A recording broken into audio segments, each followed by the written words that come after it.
අනන්ත අප්‍රමාණ බුදුවරුන් බුදු වී වදාළ නේරංචනා ගන්තරේ ඔබට මේ ගෙනහැර දක්වන්නේ බ්‍රිතාන්‍ය යටත් විජිත සමයේ විකෘති කොට වනසා දැමූ හෙළ බුදු ඉතිහාසයේ ඔබ එතෙක් මෙතෙක් නොඇසූ අනුවේදනීය කතාවයි.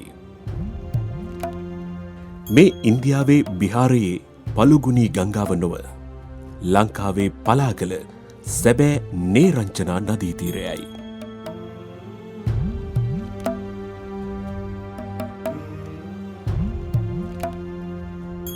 එදා මෙන්ම අදත් නොවෙනස්ව පුණ්‍ය වද්දන වාපියේ සිට උරුවෙල දනව්ව හරහා උතුරට ගලා යන නේරංජනා නදීතුමෝ අද ප්‍රදේශවාසී සමහරුන් හඳුන්වන්නේ ඔය කියායි. තවත් සමහරෙකු හීන්ඔය වශයෙන්ද හඳුන්වයි. පස්වැනි ජෝර්ජ් රජ්ජුරුවෝ ඉඩම් කට්ටිකර විකුණන්න 1929 හදපු මානක පිඹුරේ තියෙන්නේ හවාන් ඇල්ල ඔය කියායි. මේ පිඹුරට අනුව 1905 මේ නදිය පළල අඩි 100කට වැඩි. නමුත් පුණ්‍යවර්ධන වාපිය යටකර බෝවතැන්න ජලාශය සෑදීමත් ඉන් පසුව මේ නදීතුමෝ අතරමඟ හරස්කර දේවහූව වෑමඩිල්ල ඉබ්බන් කටුව වැනි වැව්වලට ජලය ලබා ගන්නා බැවින් අද එදා මෙන් ජලකඳක් ගලන්නේ නැත. එහෙත් මෙසේ සුළු ජල ප්‍රමාණයක් හෝ රැගෙන පෙර පුරුදු ගමනින් නදීතුමෝ උරුවෙල දනව්ව හරහා ගලා බසී.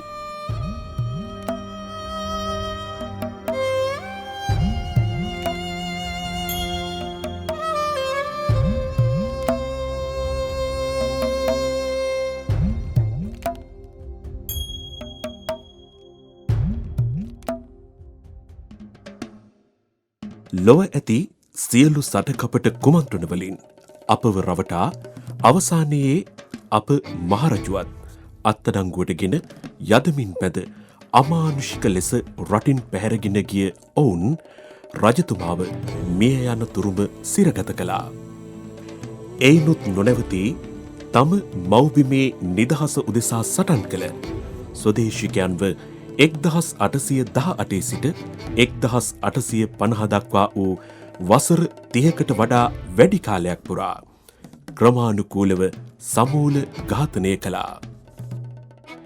ඉතිරි වූ මැති ඇමතිවරුන් රටින් පැහැරගෙන ගොස් ඉන්දියාවේ සහ මුරුසි දිවයිනේ මිය යනතුරුම සිරගත කළා. මව්බිමේ නිදහස වෙනුවෙන් මුරගෑ මහා යතිවරු අමානුෂික ලෙස මරා දැමුවා. වාරියපොළ හාමුදුරුවෝ වැනි හිමිවරුන් සිරගත කළා. ඔවුන් මිය යනතුරුම කැලිකසල සෝදන්නට යෙදෙව්වා. අහිංසක රටක ජනතාව මෙසේ සමූල ඝාතනය කරන්නටත් ඒ රටේ රජු ඇතුළු නිලමේවරු තම මව් රටින් පැහැරගෙන ගොස් යලි කිසිදා තම මව් රටට එන්නට නොදී දැඩි මානසික පීඩනයකට පත්වී මිය යන තුරුම වෙනත් රටක සිරකර තබන්නට තරම් තවත් මිනිස් කොට්ටාශයකට කුරිරු විය හැකිද? බ්‍රිතාන්‍ය යටත් විජිත පාලකයෝ මේ තරම් නොමිනිසුන් ලෙස වස්තු තණ්හාවෙන් අන්ධ වුණේ ඇයි? ඉන්පසුව ඒ ක්‍රූර පාලකයෝ මෙවැනි නිදහස් සටන් අනාගතයේ ඇති නොවෙන්නට බුද්ධි සැලසුමක් දියත් කළා. මෙහි පෙරමුණ ගත්තේ ජෝන් ඩොයිලි. ඒ සැලසුමට අනුව අනාදිමත් කාලයක සිට මේ රට තුළ බිහි වී ක්‍රමානුකූලව විකාශය වී රටේ ස්ථාපිත වී තිබූ පාරම්පරික දැනුම් සම්භාරය සමග ස්වදේශිකයන්ගේ තිබූ සම්බන්ධය විසන්ධි කළ යුතු බව ඔවුන් තීරණය කළා.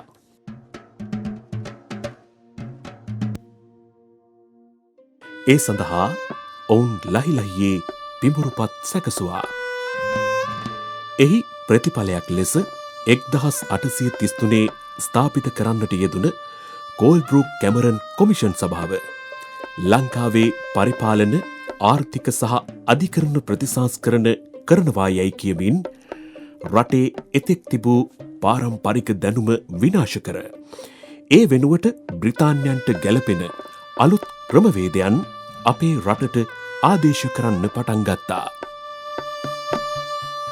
කූට සැලසුමක් වූ මේ ප්‍රතිසංස්කරණ වැඩපිළිවෙලේ ප්‍රතිඵලයක් ලෙස අපේ රටෙහි තිබූ පාරම්පරික ගොවිතැන සොබාදහමට බද්ධ වී ගොඩනැගී තිබූ ජීවන රටාව සංස්කෘතිය වෙදකම මෙන්ම රටේ ඉතිහාස තොරතුරුවල මූලයන් නැවත සොයාගන්නට නොහැකි වන පරිදි වෙනස් කරන්නට මේ නිලධාරීන් අඩිතාලම යෙදුවා.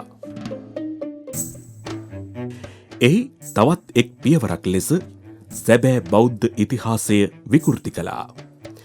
ඒ අනුව මහා වංශය වැනි පරණ ඓතිහාසික පොත්වල සඳහන් පැරණි නගරවල ගම්වල ගංගා ඇලදොල වැව් අමුණුවල නම් සහ පිහිටීම වෙනස් කරන කුමන්ත්‍රණයක් දියත් වුණා.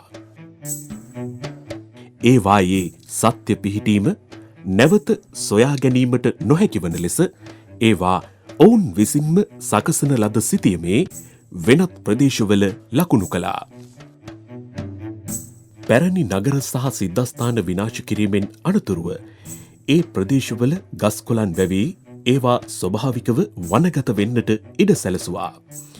එවැනි එක් උදාහරණයක් තමයි අද වනයට යට වෙලා තියෙන එදා රුහුණේ තිබුණු අනුරාධපුරය සහ පොළොන්නරු රාජධානි දෙක.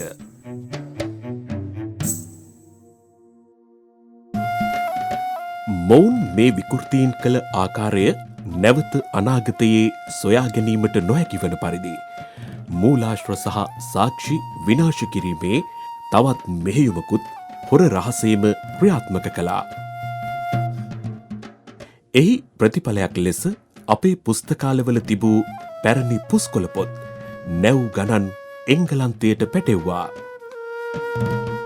එඩ්වඩ් උපහාම් නම් විද්වතෙක් 1796 දී පමණ එනම් අපව සම්පූර්ණයෙන්ම යටත් කිරීමට පෙර අපේ මහා වංශය රාජාවලිය රාජ රත්නාකරය ඇසුරෙන් අපේ රටේ ඉතිහාසය පිළිබඳ ලේඛනයක් එංගලන්තේ රජය වෙනුවෙන් සකසනවා.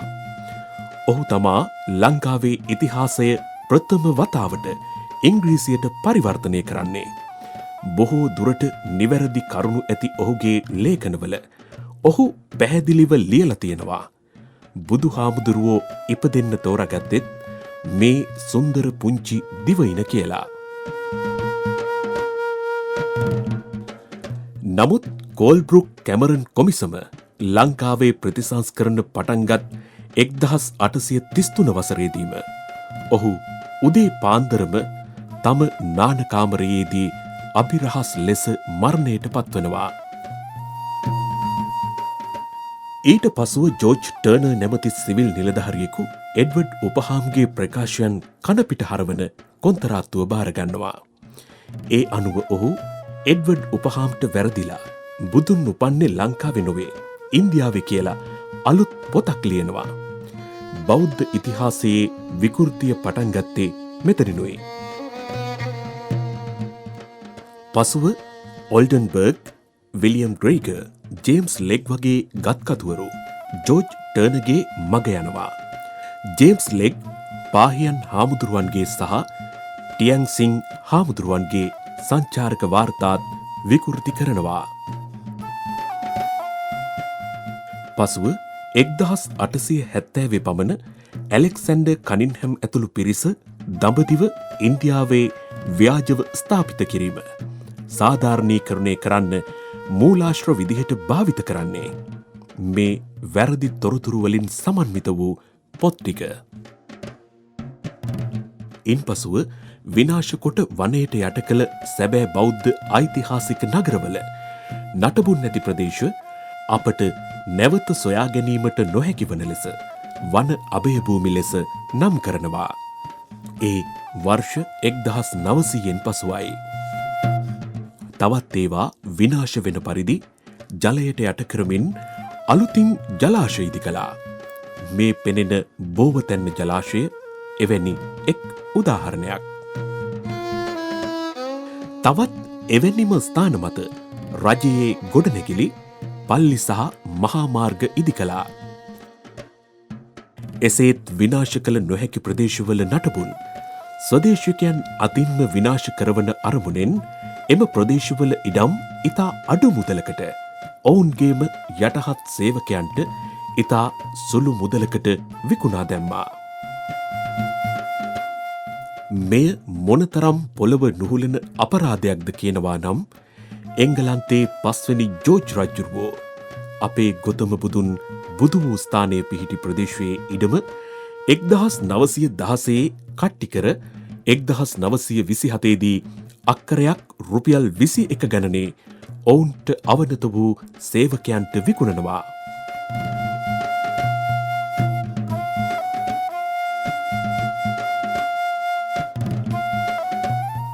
මෙයින් ඔබට ගිය ඔවුන් විකෘති කරන ලද ඉතිහාස තොරතුරු ව්‍යාජ සිතියම් පදනම් කරගෙන පාසල් ඉතිහාස විෂය නිර්දේශයක් හදනවා.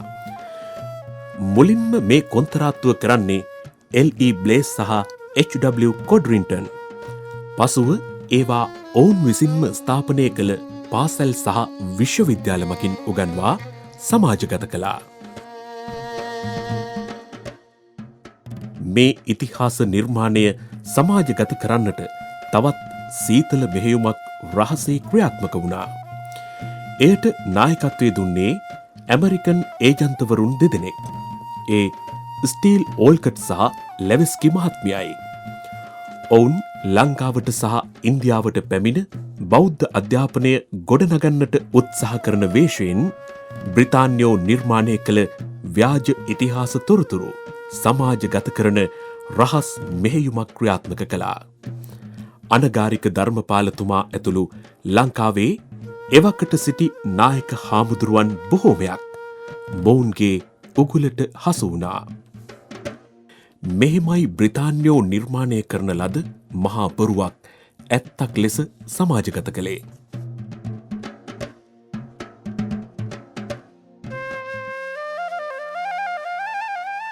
එයින් වසර 100කට පමණ පසුව ලංකාවේ සැබෑ දඹදිව පුංචි ගම්දනව්වක දරුවෙක් ඉපදුනා. යන්තම් තරුණ වියට පා තබත්ම ඒ හිරිමල් තරුණයා බ්‍රිතාන්‍යෝ කුමන්ත්‍රණකාරීව වලලා දැමූ අපේ ඉතිහාසයේ සැබෑ තොරතුරු නැවත සොයන්නට නොනැවතුණු ගමනක යෙදුණා. ඒ අද හෙළ බුදු පුතෙක් වන අපේ අරිය මග්ග හාමුදුරුවෝයි.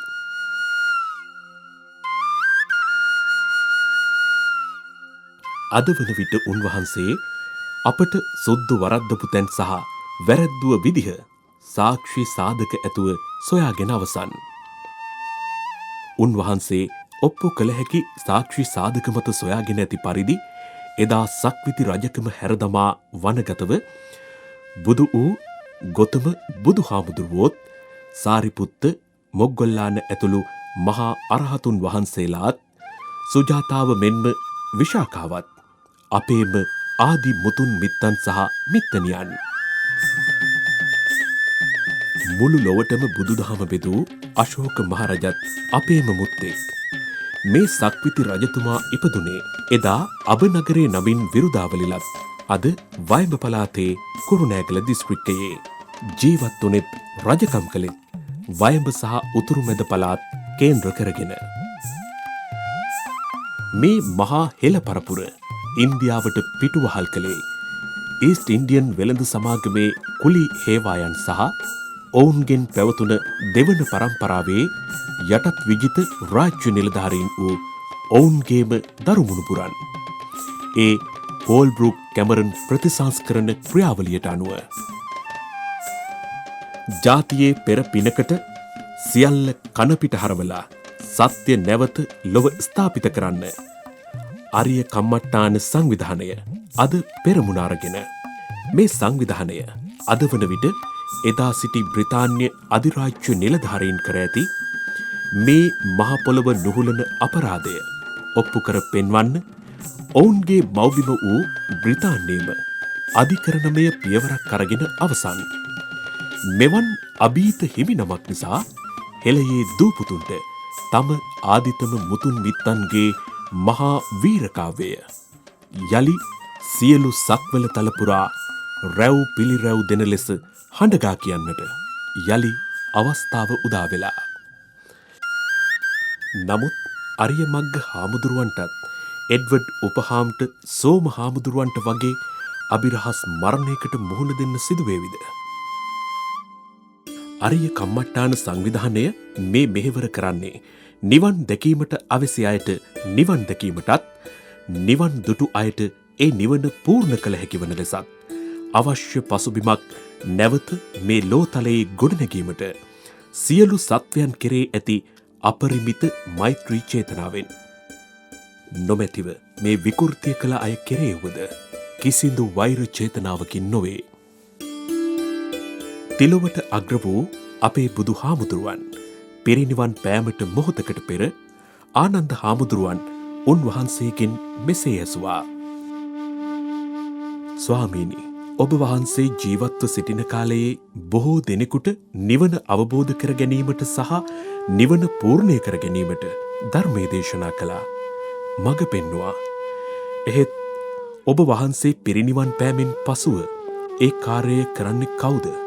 මින් පසු නිවන් දැකීමට අපේක්ෂා කරන කෙනෙකුට පිහිට වෙන්නේ කවුද ස්වාමීනි? එවිට උන්වහන්සේ මෙසේ වදාලා. ආනන්ද, මා උපන් ස්ථානය බුදු වී වදාළ සම්බෝධිය ප්‍රථම ධර්මදේශනය පැවැත් වූ ස්ථානය සහ පිරිනිවන් පා වදාළ ස්ථානය වන්දනාමාන කරන සැදැහැවත් කුලපුත්‍රයින්ට එය නිවනට හේතු වෙනවා. ඔවුන් නිවන පූර්ණය කරනතුරු සුගතිවලම උප්පත්තිය ලබනවා. එහෙනම් බුදුහාමුදුරුවෝ පිරිනිවන් පෑමෙන් පසුව නිවන් දැකීමට අපේක්ෂා කරන අයෙකුට මේ සතරස්ථාන වැඳපුදා ගැනීම නිවනට හේතුවන බව අප තිලෝගුරු මෑණියන් වහන්සේ උන්වහන්සේගේ අවසාන දේශනාවේ වදාරා තිබෙනවා. එහෙත් මුළු ලෝක බෞද්ධයාගේම අවාසනාවකට හිත්පිත් නැති බ්‍රිතාන්‍ය යටත් විජිත නිලධාරීන් බුදුන්ගේ සතරස්ථාන ව්‍යාජව ඉන්දියාවේ ස්ථාපිත කිරීම නිසා අද මුළු බෞද්ධ ලෝකයම නොමග ගිහින්. එබැවින් නිවන් දැකීමට මේ සතරස්ථාන වන්දනාමාන කරන්න බලාපොරොත්තු වන අයට ඒ අවස්ථාව අද මගහැරිලා. නමුත් අනන්ත අප්‍රමාණ බුදුන් බුදු වී වදාළ සැබෑ සම්බෝධිය පිහිටා තිබූ ස්ථානයේ අද තත්වය මෙයයි. අසීමිත වස්තු තණ්හාවෙන් අන්ධ වූ නිදන් හොරු කණ්ඩායමක් බුදු සිරිපාද පහස ලැබූ සත්සතිය ගත කළ භූමිය ඩෝසර් කර සමතලා කරලා අවසන්. මේ අනුරාධපුර දිස්ත්‍රික්කයේ පලාගල ප්‍රාදේශීය ලේකම් කොට්ටාශයේ උරුලෑව ගම. මේ එදා උරුවෙල් දනව්වේ ඒ අනන්ත අප්‍රමාණ බුදුවරුන් බුදු වී වදාළ සම්බෝධිය පිහිටා තිබූ ස්ථානයයි.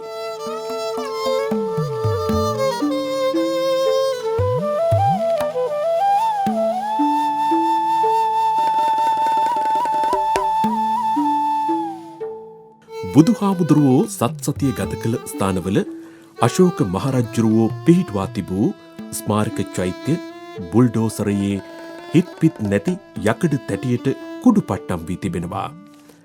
අද දැකගත හැක්කේ මෙවැනි කැඩී බිඳී ගිය නටබුන්වල ගල් කැබලි පමණයි. මෙහි තිබූ බෝධිගර චෛත්‍ය ඩෝසර් කර පොළවටම සමතලා කර ඇත්තේ දැනට මාස කිහිපයකට පෙර නිදන් හොරු කණ්ඩායමක් විසින්.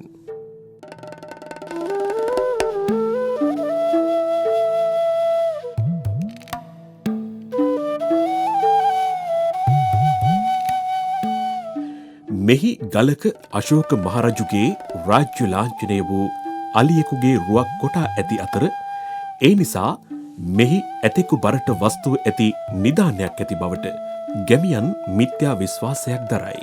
මේ විනාශයට හේතු වූයේද මේ මිත්‍යා විශ්වාසයයි. මේ මිත්‍යා විශ්වාසයේ එල්බගත් ගැමියන් නිදානය ගැනීමේ අරමුණින් කාලයක් තිස්සේ මේ ප්‍රදේශයේ නටබුන් ඉතා සූක්ෂමව ක්‍රමානුකූලව විනාශ කොට තිබෙනවා.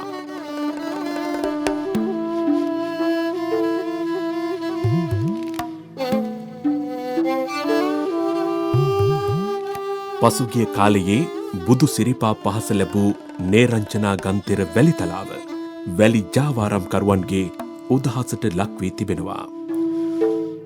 සුවිසල් සිටුමැදුරු තනන්නට කොළොම්පුරයට ඒ වැලිපෙට වූ නොමිනිසුන්ගේ සෑම සවල් පාරක්ම ගංගාතුමෝ නොසැලී ඉවසුවේ අනන්ත අප්‍රමාණ බුදුවරුන්ගෙන් ඉගෙනගත් තාදී බුදුගුණය නිසාමයි. එදා උරුවෙල අද උරුලෑව වශයෙන්ද එදා බුදුන් වැඩහුන් බුදුන්ගේ කන්ද අද බුදුගේ හින්න ලෙසද උච්චාරණය කරන අතර දැඩි අධිෂ්ඨානයෙන් යුතුව දුෂ්කර ක්‍රියාවේ යෙදුන ගොතම බෝධිසත්වයන්ට සිසිල් සුලන් පොදින් පවන් සැලූ මහා නාවූක්ෂ රාජයෝ අදටත් කහල්ල රක්ෂිතයේ සිට මේ සියලු රහස් රැකගෙන සිනාසෙන්නේ අපට අනුකම්පාවෙන් මෙනි.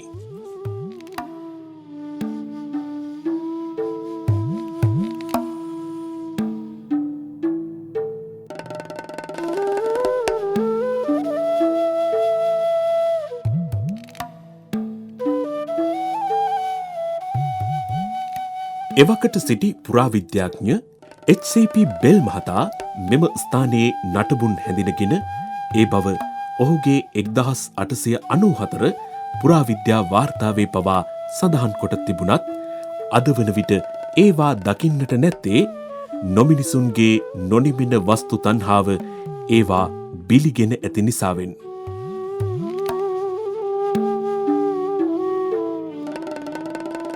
ඊට වසර 20කට පමණ පසුව විනාශ කළා යැයි සිතිය හැකි මේ ස්ථානය ඇතුළත් කර 1927 දී සුදු යටත් විජිත රජය විසින්ම මැනීමක් සිදු කර මේ ප්‍රදේශයේ ඉඩම් කට්ටි කර අක්කරයක් රුපියල් 21කට වැනි සොච්චම් මුදලකට විකිණීම 19 වන සියවසේ ඔවුන් කළ වරද සදහටම ලොවින් සඟවා තබන්නට ඊට වසර 100කට පමණ පසුවගත් තවත් එක් කෛරාටික උත්සාහයක් බව පෙනේ.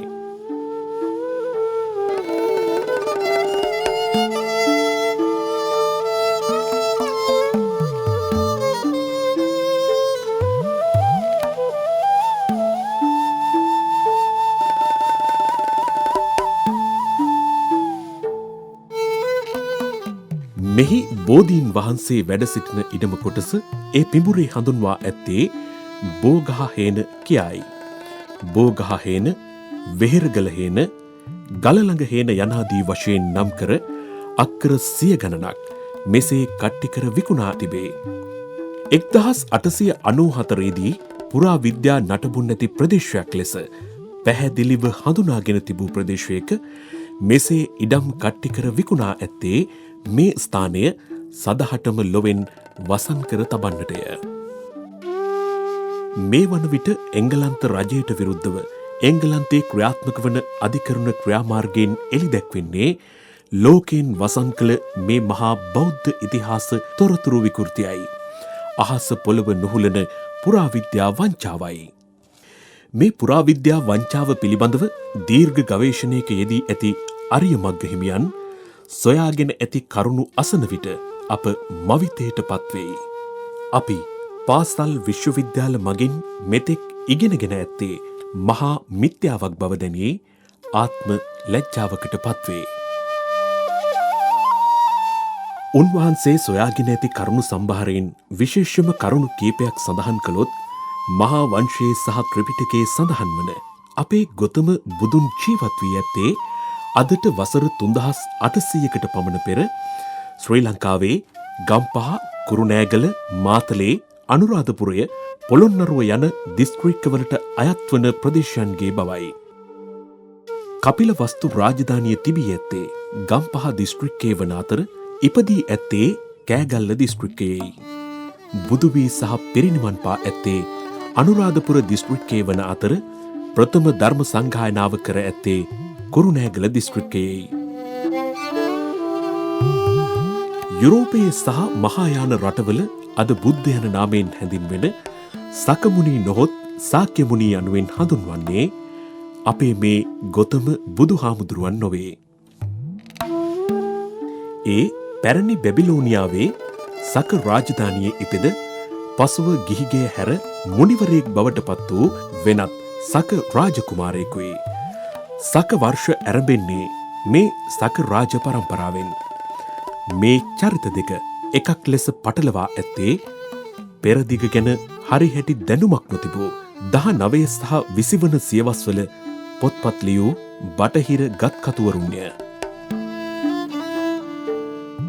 බ්‍රිතාන්‍ය යටත් විජිත කුමන්ත්‍රණකරුවෝ බුදු හාමුදුරුවන්ගේ පමණක් නොව බුද්ධ කාලයෙන් පසු මුළු රාජාවලියම හරියටම වසර 1300කින් පමණ ඉදිරියට ගෙනවිත් තිබෙන බව උන්වහන්සේ ඇතුළු පර්යේෂණ කණ්ඩායමේ නිගමනයයි.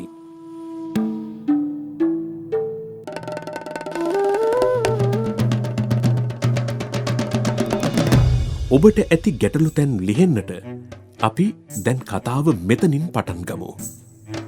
අතීතයේ නොයෙකුත් දේශ සීමාවන්ගෙන් වෙන් වූ මහද්වීප රටවල් සහ රාජ්‍ය හැඳින්වූයේ දීප කියන පොදු වචනයෙන්. නමුත් ඒවා මහද්වීප, දීප, අනුදීප, ශුද්‍ර දීප වශයෙන් විශාලත්වය අනුව වර්ගීකරණය කර තිබුණා. බෝධිසත්වයෝ ඉපදීමට පෙර පස්මහ බැලුම් බැලුවා. ඒ අනුව උන්වහන්සේ ඉපදීමට සුදුසු දීපය සහ දේශය තෝරාගත්තා. පස්මහ බැලුම්වල දීපය ලෙසින් හැඳින්වෙන්නේ මහද්වීපයයි. එම මහද්වීපය ලෙස ජම්බුද්වීපය තෝරා ගන්නා ලද අතර ඒ මහද්වීපය තුළ පිහිටා තිබූ දඹදිව නැමැති අනුදීපය දේශය ලෙස තෝරාගත්තා. මේ බව පූජාවලියේ සාධුනාද කතා යටතේ දීප විලෝකන සහ දේශ විලෝකන වශයෙන් ඉතා පැහැදිලිව සඳහන් වනවා. පැරණි ග්‍රන්ථවලට අනුව සක්වල කියන වචනය බොහෝ තැන්වල භාවිතා කරලා තියෙනවා. ඒ අනුව සක්වලවල් සහ පිට සක්වලවල් විශාල ප්‍රමාණයක් තියෙනවා. ඒ අනුව අපි මේ ජීවත් වෙන පෘථුවිය ප්‍රධාන වශයෙන් සක්වලවල් 7කට බෙදී තිබෙනවා. ඒවා අධ්‍යයනය කරගෙන යනකොට අපට පෙනෙන්නේ සක්වලවල් වශයෙන් සැලකෙන්නේ විවිධ භූතැටි බව. එදා ලෝකයේ භූමිය බෙදා දැක්වූ ආකාරයට අනුව අපි ජීවත් වෙන්නේ මේ පෙනෙන මගුල් සක්වලෙයි. මේ මගුල් සක්වල තවත් මහද්වීප 4කට බෙදෙනවා. උතුරු කුරුදීපා, පූර්ව විදේහය, අපරගෝයානය, ජම්බුද්වීපය යනුවෙනුයි. ඓතිහාසික පොත්වල ඇති කරුණු අධ්‍යයනය කරන විට මේ මහද්වීප 4 බෙදෙන්නේ ඉන්දියන් භූතැටියේ මධ්‍ය ලක්ෂයේ සිට බව පෙනේ. මේ පෙනෙන පරිදි අපේ ගොතම බෝධිසත්වයෝ ඉපදීමට සුදුසු මහද්වීපය ලෙස තෝරාගන්නේ ජම්බුද්වීපය නැමැති මගුල් සක්වලේ දකුණින් නැති මහද්වීපයයි. සියලු බුදුවරුන් ඉපදෙන්නේ මේ ජම්බුද්වීපයේ බව ඓතිහාසික පොත්පත්වල පැහැදිලිව සඳහන් කර තිබෙනවා. එදා මේ ජම්බුද්වීපය කියන මහද්වීපය තවත් දීප 4කට බෙදී තිබුණා. මේ තොරතුරු රාජාවලිය, පූජාවලිය වැනි සංස්කරණය නොකරන ලද මුල් පුස්කොළ පොත් කියවන ඕනෑම කෙනෙකුට හොඳින් පැහැදිලි වෙනවා. ඒ කියන්නේ අද අපි මේ ජීවත් වෙන අපේ මව් රට එක රාජ්‍යයක් වෙන්නේ 1815 දී. ඊට පෙර මේ දිවයින එක රාජ්‍යයක් ලෙස පැවත නැහැ. බුදුන්ගේ කාලයේ අපේ මේ මව්බිම ප්‍රධාන වශයෙන් එකිනෙකට වෙනස් රාජ්‍යයන් 4කට බෙදී තිබී තියෙනවා. එනම් මේ පෙනෙන ලෙසට ප්‍රධාන දීප 4ක් ලෙසින් වෙනම රාජ්‍යයන් 4ක්ව පැවතියා. තවද එදා අපි රට යන වචනය භාවිතා කොට ඇත්තේ අද කන්ට්‍රි වශයෙන් කියන රාජ්‍යයක් හැඳින්වීමට නොවේ. එදා අපි රට කියා ඇත්තේ ඉතා සුළු ප්‍රාදේශීය බල ප්‍රදේශයක් හැඳින්වීමට පමණයි. එදා අපේ රට කියන සිංහල වචනයට නිවැරදි ඉංග්‍රීසි වචනය වන්නේ කවුන්ටි මිස කන්ට්‍රි නොවේ. එසේ මේ අද ලංකාව ලෙසින් හඳුන්වන දිවයින එදා දීප 4කට බෙදී තිබූ අතර ඒ ප්‍රධාන අනුදීපයන් 4 හඳුන්වා ඇත්තේ ජඹුදීපය. මේ ජඹුදීපය යනු පෙරකී ජම්බුද්වීපය නොවේ. ඉතිරි දීප 3 වන්නේ ලංකාදීපය, කුරුදීපය සහ ගිරිදීපයයි. මේ දීප 4 බෙදෙන්නේ ඉහළ කඳුකරයේ මේ පෙනෙන අන්දමට මහ එලි තැන්න නමින් එදා හැඳින්වූ අද හෝටන් තැන්න වශයෙන් හඳුන්වන තැන්නේ ඇති අනූතත්ව විලෙන් පටන්ගෙන සමහර තැන්වලදී පොළව අභ්‍යන්තරයෙන් ගලාගෙන ඇවිත් පසුව පොළව මතුපිටින් ගලාගෙන ගොස් මුහුදට වැටෙන මහා ගංගා හතරකිනි. මෙසේ මේ ඉහළ කඳුකරයේ අනූතත්ව විලෙන් පටන්ගෙන පහළ හෙළදිගේ මුහුදට ගලන ගංගා හතරකින් හතරට බෙදී හැදෙන මේ දීප හතර සිව් හෙළය වශයෙන් හඳුන්වයි.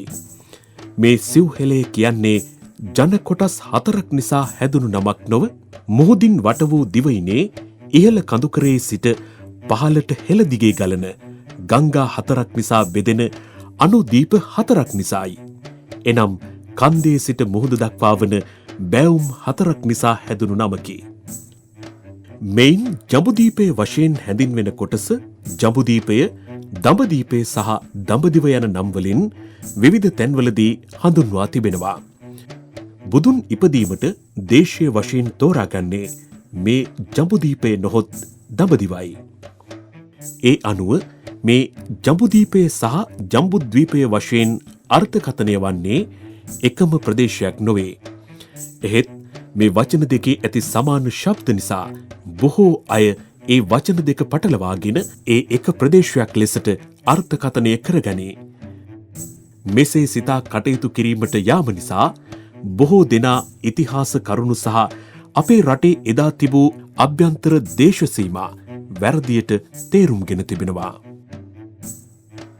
ඒ අනුව ජම්බුද්වීපය යනු මහද්වීපයක් බවත්, ජම්බුදීපේ නොහොත් දඹදිව යනු දේශයක් පමණක් බවත් තේරුම්ගෙන මේ වචන දෙකින් හැඳින්වෙන්නේ එක ප්‍රදේශයක් නොව මහද්වීපයක් සහ ඒ තුළ ඇති තවත් දේශයක් බව අවබෝධ කොටගතහොත් එමගින් බෞද්ධ ඉතිහාසයේ බොහෝ අපැහැදිලි තැන් පිළිබඳ නිවැරදි අවබෝධයක් ලබා ගන්නට පුළුවන්. එසේම කුරුදීපේ සහ උතුරු කුරුදීපා වශයෙන් තවත් සමාන ශබ්ද ඇති වචන දෙකක් ඇත. ඒ දෙකින් හැඳින්වෙන්නේද එකම ප්‍රදේශයක් නොවේ.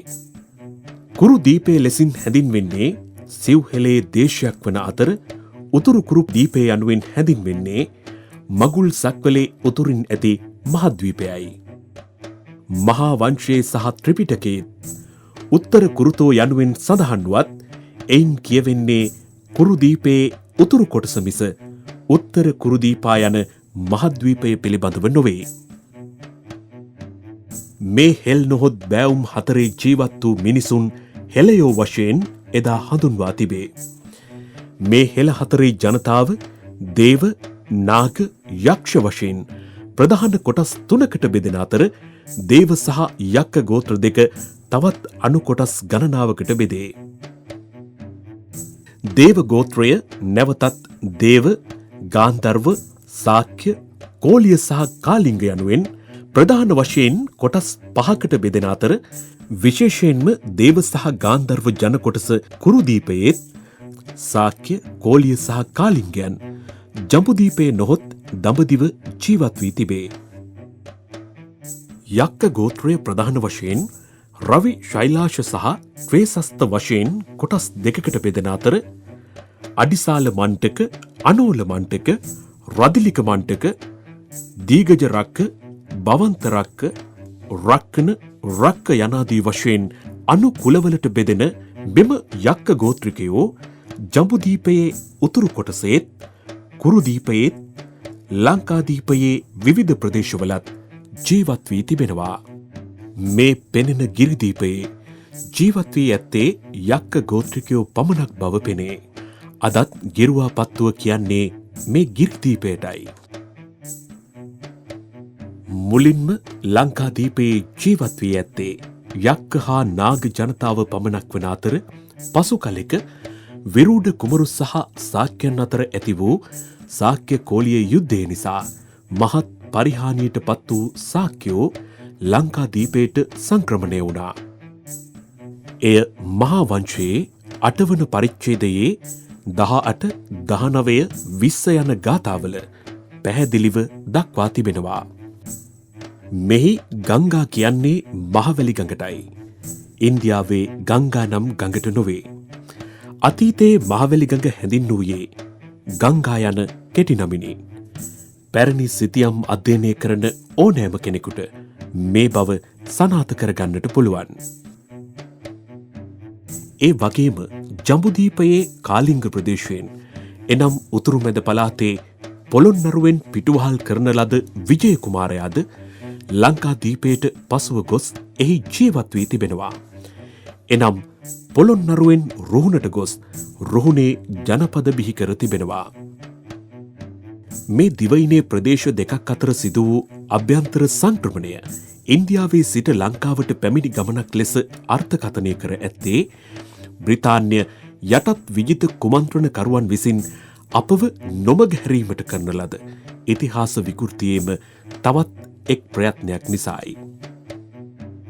එසේ යුද්ධයෙන් පැරදුන සාක්‍ය දසබෑයෝ මුහුදෙන් ලංකාදීපයේ රුහුණු ප්‍රදේශයටත් අමිතෝදන රජ්ජුරුවන්ගේ පුත් පණ්ඩු ශාක්‍ය ඇතුළු පිරිස මහවැලි ගඟින් එගොඩ වී දිඹුලාගල ප්‍රදේශයටත් සංක්‍රමණය වී එම ප්‍රදේශවල අලුත් ගම්බිම් බිහි කර ගනිමින් අලුත් ජීවිත ආරම්භ කර තිබෙනවා. පසුව ඒවා අලුත් රාජධානි බවට පත් වුණා. මේ සම්බන්ධයෙන් මහා වංශයේ නවවන පරිච්ඡේදයේ පැහැදිලිව දක්වා තිබෙනවා. ඒ අනුව ජම්බුදීපයේ උරුවෙල පෙදෙසින් ගිය සාක්‍යෝ උරුවෙල නමින් ගමක්ද, විජිත නම් වූ සාක්‍යයා විජිත නමින් ගමක්ද, අනුරාධපුරයෙන් ගිය අනුරාධ සාක්‍යයා අනුරාධ නමින් ගමක්ද දීගායු රෝහණ යනාදී වශයෙන් රුහුණේ අලුත් ජනාවාස බිහි කර තිබෙනවා.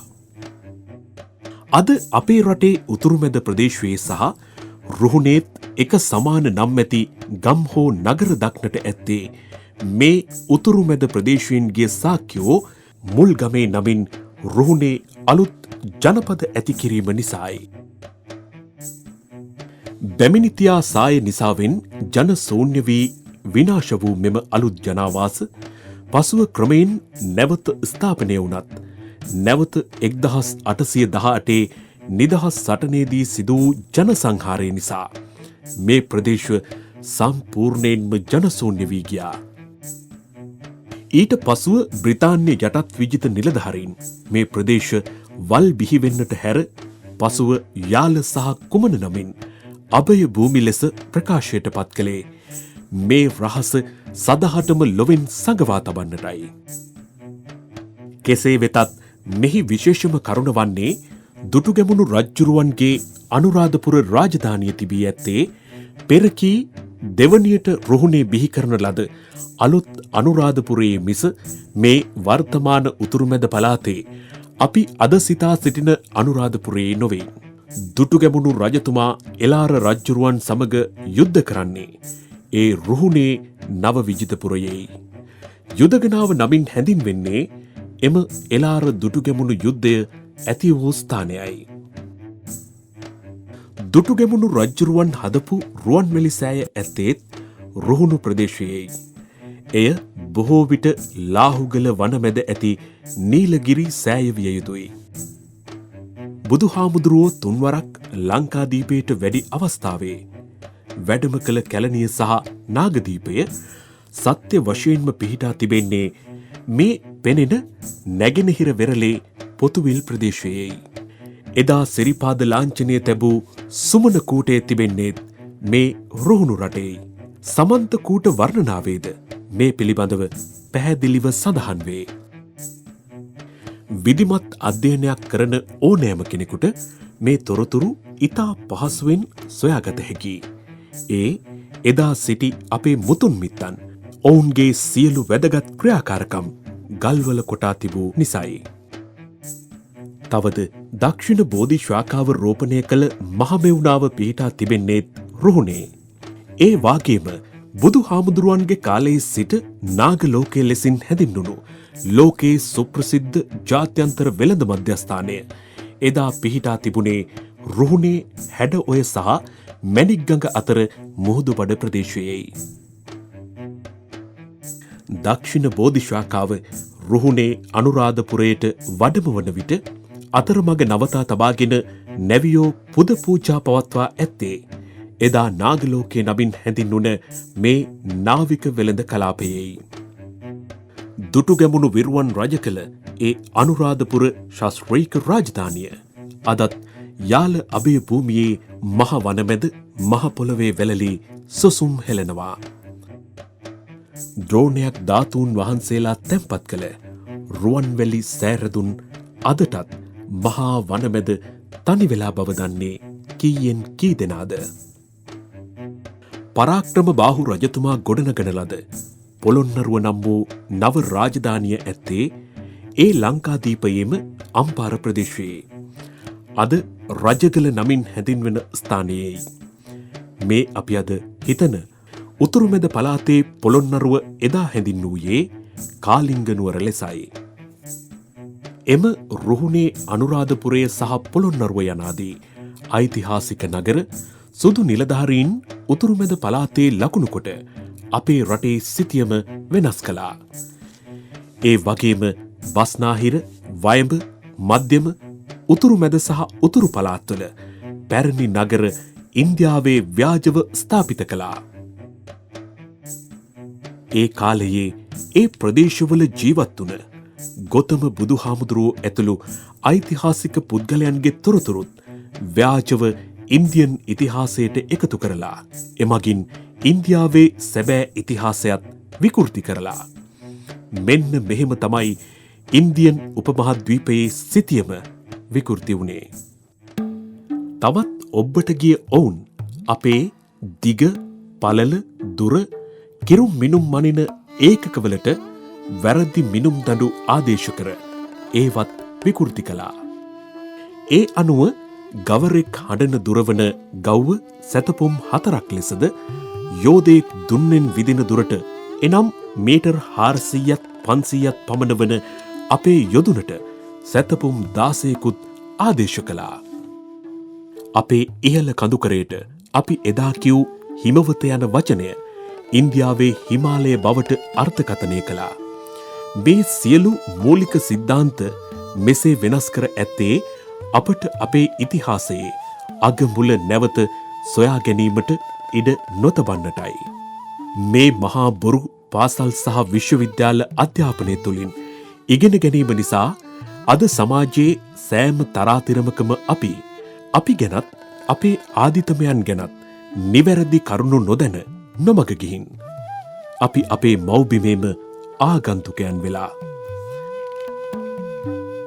වාසනාවකට අපට අපේ සත්‍ය ඉතිහාසය සොයා ගැනීමට අද හැකි වී ඇත්තේ එදා සිටි අපේ මුතුන් මිත්තන් ඔවුන් කරන ලද කටයුතු සුද්දන්ට වෙනස් කළ නොහැකි වන පරිදි මහා ගල් පර්වතවල සහ පුස්කොළ පොත්වල අප වෙනුවෙන් ලියා තබා තිබූ නිසයි. අපේ මුතුන් මිත්තන් මෙසේ දුරදිග බලා කටයුතු කර ඇත්තේ ඔවුන්ට අනාගතය පිළිබඳව දැනීමක් තිබුණු නිසායයි අපට හැඟේ. අපේ ඉතිහාසය නිවැරදිව ලියලා තිබුණ අපේ පුස්කොළ පොත් සුද්දෝ එංගලන්තයට රැගෙන ගොස් තිබුණත් අපි දැන් ඒවත් හොයාගෙන හමාරයි.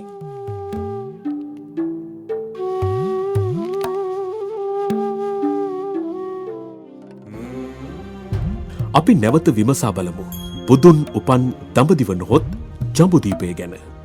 මේ ඔබට පෙනෙන්නේ ඓතිහාසික දඹදිව සිතියමයි.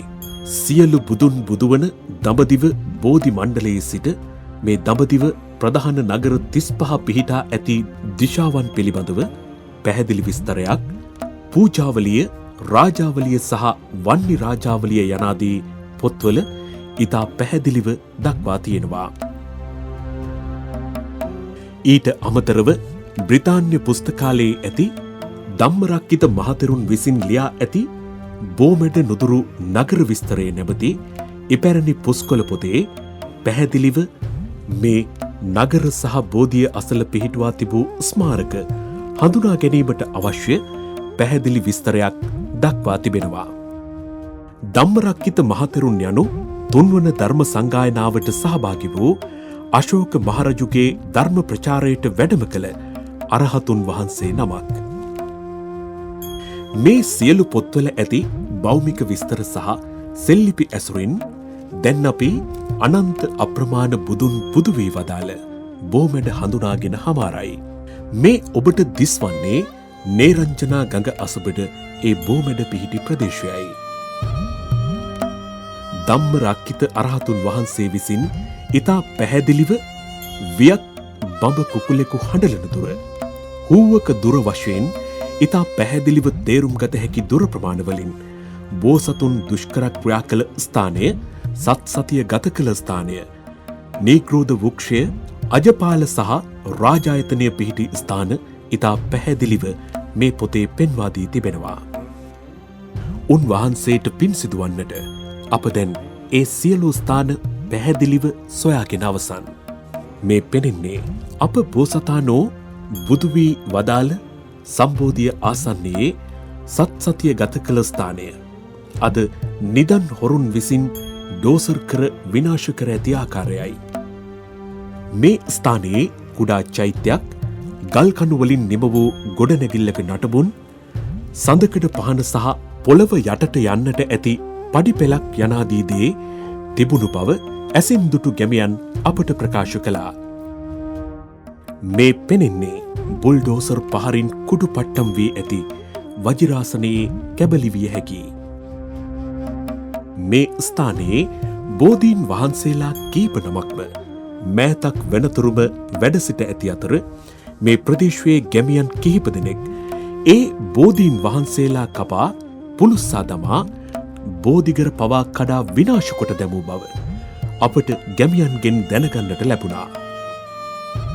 එහෙත් කිසිදු බලවේගයකට වෙනස් කළ නොහැකි ධර්මතාවයක් නිසාවෙන්ම අපේ ගොතම බුදුන් බුදු වී වදාළ සිරි සම්බෝධිය අදත් නිරුපද්දිතව වැඩහිඳින්නේ මෙලෙසිනුයි. දේවදත්ත පරපුරෙන් පැවතෙන්නන්ගේ මේ අකටයුතු සියල්ල ඉවසා දරාගෙන තවමත් මේ බෝධීන් වහන්සේ නිසොල්මනේ වැඩහිඳින්නේ අනන්ත වූ බුදුවරුන්ගේ පහසින් වැඩූ උපේක්ඛා ගුණය නිසාමයි. මේ ඔබ දකින්නේ බෝමැඩ නුදුරු නගර විස්තර පොතට අනුකූලව ගිනිකොන දෙසින් කුකුලකු හඬලන දුරින් පිහිටි අවසන් වරට දුෂ්කර ක්‍රියා කළ ස්ථානයයි.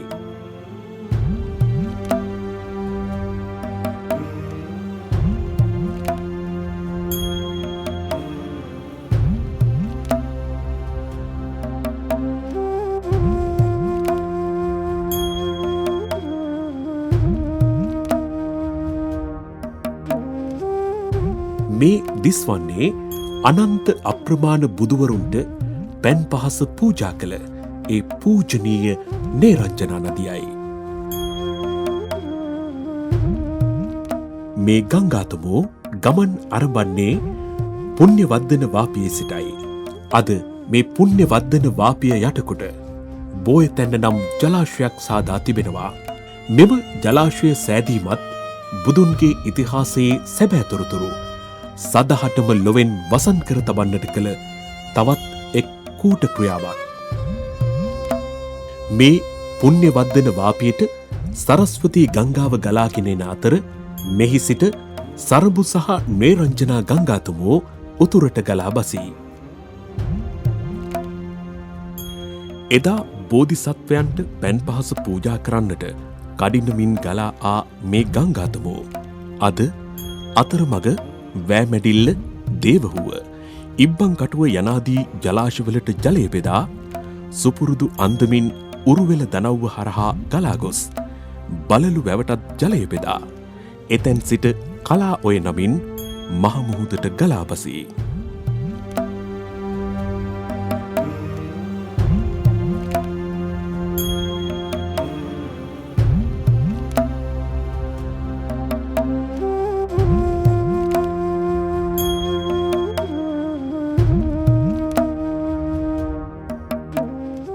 අද උපුල් වෙහෙර යනුවෙන් හඳුන්වන්නේ එදා අශෝක මහරජු බෝමැඩ වන්දනාමාන කිරීමේ පහසුව තකා ගොඩනැගූ රාජමාලිකයයි.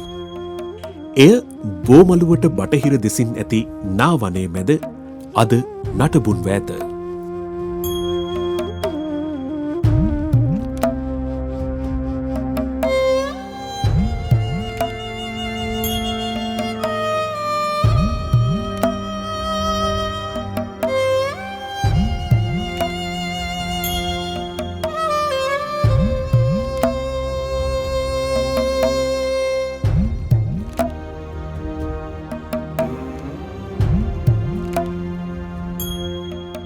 ඔබ මේ දකින්නේ බැමිණිතියා සාය සමයේ බෝමැඩට ජලය ගෙන ගිය කිසිදා නොසිතෙන උල්පතයි.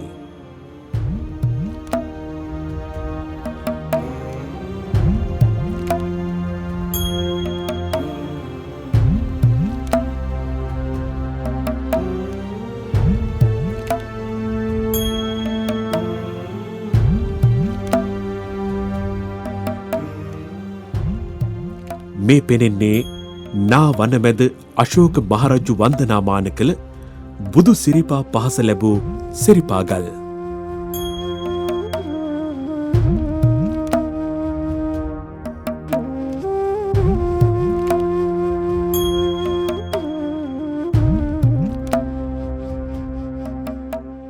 මේ අශෝක මහරජු සර්වඥ ධාතුන් තැන්පත් කොට සැදූ මහා සෑරදුන්.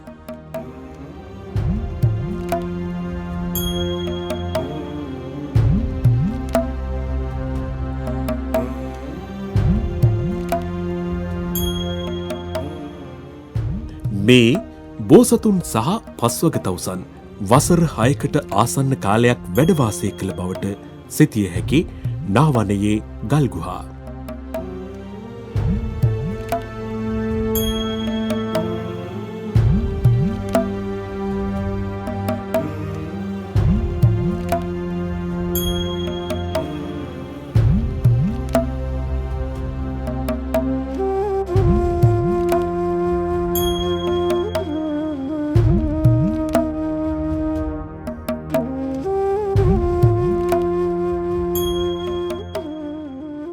මේ සැඟවුන ඉතිහාසයේ තොරතුරු හෙළි කරන අපේ මුතුන් මිත්තන් ලියූ මේ ප්‍රදේශයේ සෙල්ලිපි කොපමණ පැරණිද කිවහොත් ඒවායේ අකුරුත් දැන් මැකී ගිහින්.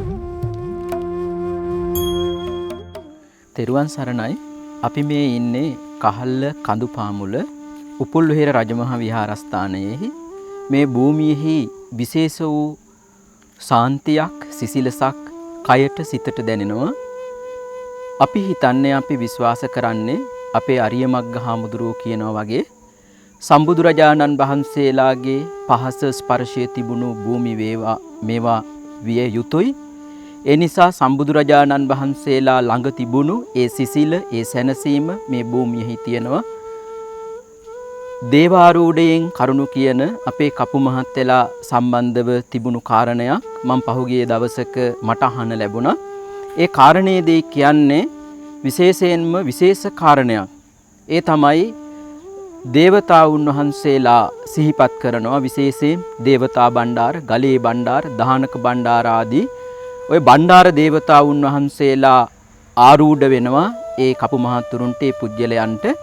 ඒ ආරූඪ වුණාම මේ ප්‍රදේශයෙන් කවුරු හරි යම් පණිවිඩයක් හෝ යම් දෙයක් අහන්න ගියාම බුලත් අතක් තිබ්බහම යහනේ ඒ අයට කතා කරන්නේ බෝමළුවේ දරුවෝ කියන කතාව. ඉතින් ඒ නිසා මේ බෝමළුව කියලා කියන්නේ මේ බුදුරජාණන් වහන්සේට සම්බන්ධ ප්‍රදේශයක් මේ. ඒ නිසා මේ කාරණය අපි හැමෝම වෙනදාට වඩා හිතන්නට ඕන කාරණයක් බව මම මේ වෙලාවේ සිහිපත් කරනවා. කිරිපිඬු දානය දුන් සුජාතාව ඉදිකළ විහාරය ඇත්තේත් මේ කිට්ටුවමයි. එය ඉන්ස්ක්‍රිප්ෂන් ඔෆ් සිලෝන් පොතේ පළවන වෙළුමේ සඳහන් අංක 989 දරන සෙල්ලිපියෙන් සනාථ වේ. මේ ප්‍රදේශය බාර බණ්ඩාර හත්කට්ටුව තවමත් මේ ප්‍රදේශයට කියන්නේ බෝමළුව කියලා. බෝමැඩ නොදුරු නගර විස්තර පුස්කොළ පොතට අනුව බෝමැඩට ඊසාන දිගින් පිහිටි සාලදා වනය මැද පාදම පර්වතය පිහිටා තිබෙනවා.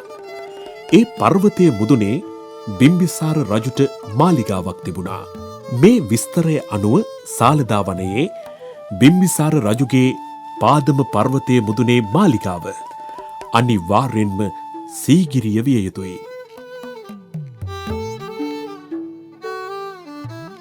ඒ නගරයෙන් පිඩුසිගා වැඩ රන්නගිරි පර්වතයේ දන්වලදා බුදුහාමුදුරුවෝ ගිරිජ කූටයට වඩිනවා. මේ පොතේ දැක්වෙන කරුණුවලට අනුව නිත්‍ය වශයෙන්ම ගිරිජ කූටය වේ යුත්තේ පිදුරංගලයි. අද භාවිතයේ ගිජ්ජ කූටය ලෙසින් භාවිත වුවත් පැරණි පුස්කොළ පොත්වල සඳහන් වෙන්නේ ගිරිජ කූටය ලෙසයි. මේ පෙනෙන මහා ලෙන බුදු හාමුදුරුවන්ගේ ලෙන විය යුතුයි. මෙහි මෙසේ සැතපෙන පිළිමයක් තැන්පත් කර ඇත්තේ බුදුරදුන් මෙහි සැතපුන බව සංකේතවත් කරන්නට විය යුතුයි.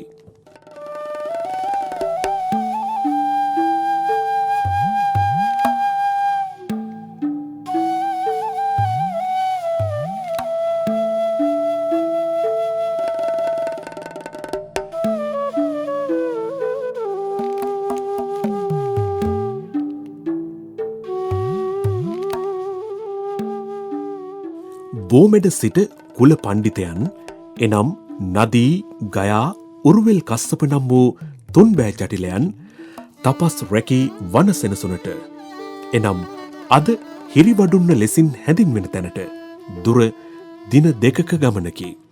මීට අමතරව අපි පූජාවලිය රාජාවලිය වැනි පොත්වල සඳහන් දඹදිව පැරණි නගර 35ක් සොයාගෙන ගියා. අරිය කම්මට්ටාන ගවේෂණයට අනුව ඒ පොත්වල සඳහන් කර ඇති නගර පිහිටි දිශාවනුත් සම්පූර්ණයෙන්ම නිවැරදි. ඒ නිසා අපේ කිසිම පැරණි පුස්කොළ පොත්වල හෝ සෙල්ලිපිවල ඇති තොරතුරුවල කිසිදු පරස්පර භාවයක් නැහැ. එම නගර 35න් බොහෝ නගර මේ වන විටත් සෙල්ලිපි ඇසුරෙන් අප හඳුනාගෙන අවසන්. බුදුහාමුදුරුවෝ ඉපිද ජීවත් වූ දඹදිව පිහිටා තිබුණේ ලංකාවේ බස්නාහිර වයඹ උතුරු මැද සහ උතුරු පළාත්වල බව සනාථ කිරීමට හැකි සෙල්ලිපි 60ක් අප විසින් මේ වන විට සොයාගෙන තිබෙනවා.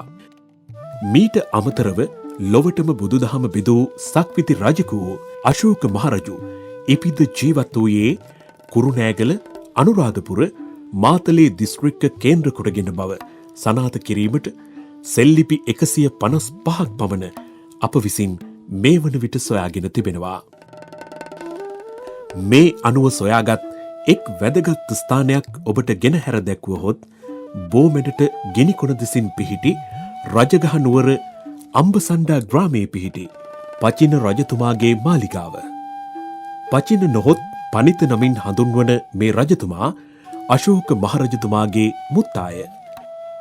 මේ අප කවුරුත් හොඳින් දන්නා පසුව ලංකාදීපයට ගිය පණ්ඩුවාස දේව වශයෙන් ප්‍රසිද්ධ වූ අපේ රජමුත්තාය. මේ ඔබට දිස්වන්නේ දඹුල්ලේ අම්බසණ්ඩා ගමේ වේදියක පර්වතයේ පචින රජමාලිගාවයි.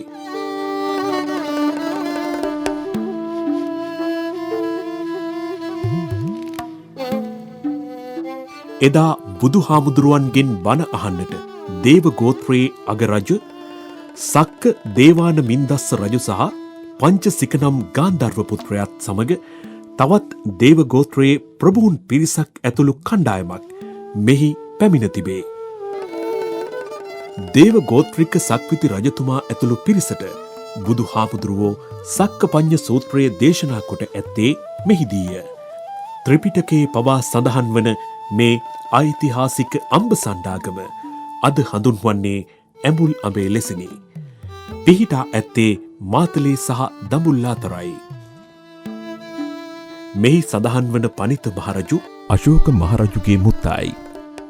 පසු කලෙක අශෝක රජු සහ එතුමාගේ මෑණියෝ මේ ගල්ලෙන් මාලිගාව මහා සංඝයාට පරිත්‍යාග කොට ඇත. ඒ බව එහි ඇති සෙල්ලිපි 4කින් සනාථ වේ.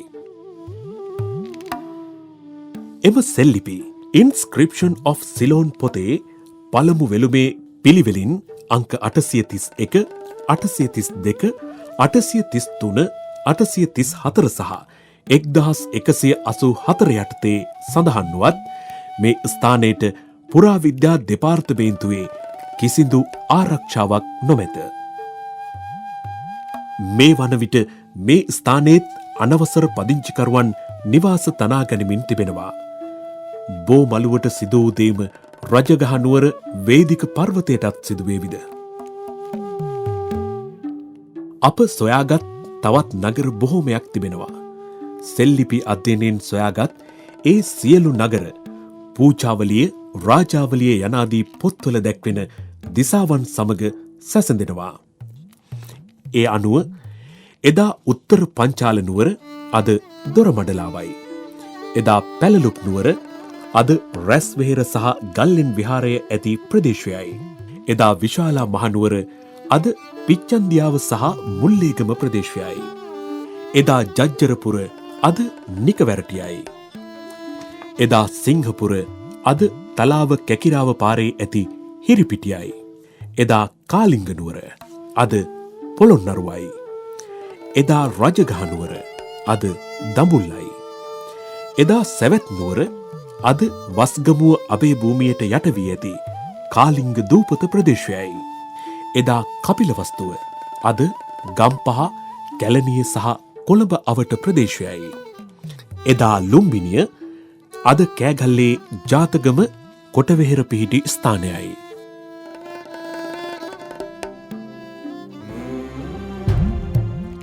තවත් බොහෝ කරුණු ඇතත් අපි දැන් යමු අප ගොතම සිදත බෝසතුන් උපන් සැබෑ ලුම්බිනිය සොයාගෙන. මේ ඔබට දිස්වන්නේ අප බෝසත් කුමරා උපන් ලුම්බිනිය පිහිටි ජාතගමයි. මේ ගම ජාතගම වූයේ බෝසතුන් මෙහි උපන් නිසායි. ජාතගම පසුව ඥාතිගම නමින්ද ප්‍රසිද්ධ වී තිබෙනවා. මේ ගමට එම නම වැටී ඇත්තේද මේ ගමේ එදා විසුවේ බෝසතාණන්ගේ ඥාතීන් නිසායි. චූල වංශයේ ඇති පරාක්‍රම බාහු රජු ඉපදුන පුංක ග්‍රාමයේ නම මෙම ලුම්බිනියට ආදේශ කළේ කොඩ්රින්ටන් සහ පරණවිතාරණ මහතාගේ අනුමානයකට අනුව මිස ඒ පිළිබඳ කිසිදු සාක්ෂියක් තිබී නොවේ. පරාක්‍රම බාහු රජතුමා ඉපදුනේ සිංහපුරයේ බව එතුමා විසින්ම කරන්නට යෙදුණු සෙල්ලිපි ගණනාවක තිබෙනවා. ලංකාවේ සිංහපුර දෙකක් පවතින අතර ඒ එකක්වත් මේ කෑගල්ල කොටවෙහෙර ප්‍රදේශයේ නොවේ. ඒවා ඇත්තේ වයඹ සහ උතුරුමැද පළාතේයි. එබැවින් මේ කොටවෙහෙර පරාක්‍රම බාහු රජතුමා ඉපදුණු පුංක ග්‍රාමයේ හෙවත් සිංහපුරයේ නොවන බව ඉතා පැහැදිලි. මේ ස්ථානයට මෙසේ පරාක්‍රම බාහු රජතුමාගේ උපත ආදේශ කර ඇත්තේ සිදත බෝසත් කුමරා උපන් ස්ථානය වසන් කිරීමට කරන ලද තවත් එක කූට උත්සාහයක ප්‍රතිඵලයක් ලෙසයි. මේ ඔබ දකින්නේ ඒ බෝසත් උපත සිහිවන්නට පසුව රජ කෙනෙකු විසින් ඉදිකළ චෛත්‍යයයි. මේ බෝසත් කුමරා නෑවීමට වතුර ගෙනෙන තෙල් නදියයි. මේ නදිය අදත් තෙලි ඇල්ල ලෙස හඳුන්වයි. මේ තෙල් නදිය මීට වසර 20කට පමණ පෙරත් මේ ස්මාරක චෛත්‍යයට මීටර 200කට පමණ ආසන්නයෙන් ගලාගෙන ගොස් තිබුණා. එහෙත් මෑතකදී මාර්ගයක් සෑදීම සඳහා ඒ ජලපහර වසා දමා තිබෙනවා. මේ මෙහි කෞතුකාගාරයේ තැන්පත් කොට ඇති සිදත බෝසත් කුමරා නැහැ වූ බේසමයි. මෙය පසුව කරන ලද කැණීම් වලින් සොයාගෙන තිබෙනවා.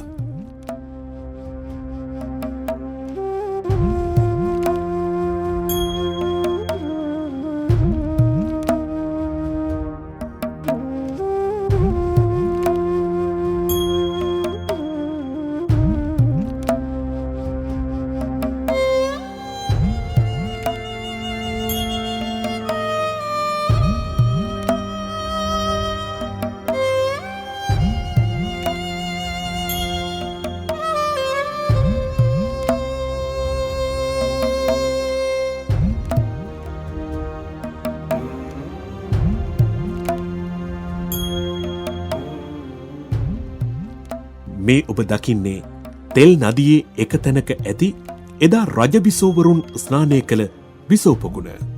මහා මායා දේවියත් මේ බිසෝපකුණෙන් ස්නානය කරන්න ඇති.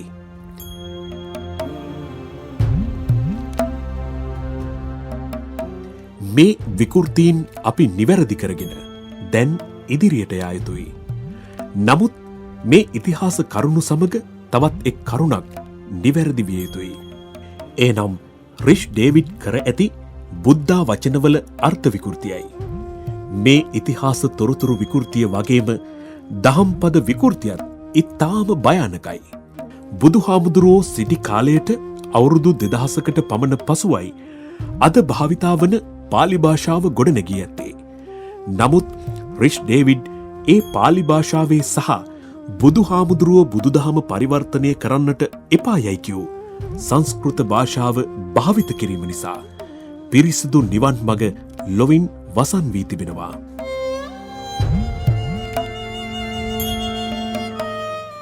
ගොඩ්රින්ටන්ලා ටර්නල්ලා සඟවපු සැබෑ බෞද්ධ ඉතිහාසයත් රිස් ඩේවිඩ් සඟවනු ලැබූ නිවන් මගත් එකිනෙකට සම්බන්ධ කාරණා දෙකක්. සත්‍ය එළිවන්නට නම් මේ කරුණු දෙකම එකට නිවැරදි විය යුතු බව අරිය කම්මට්ටාන අපේ අදහසයි.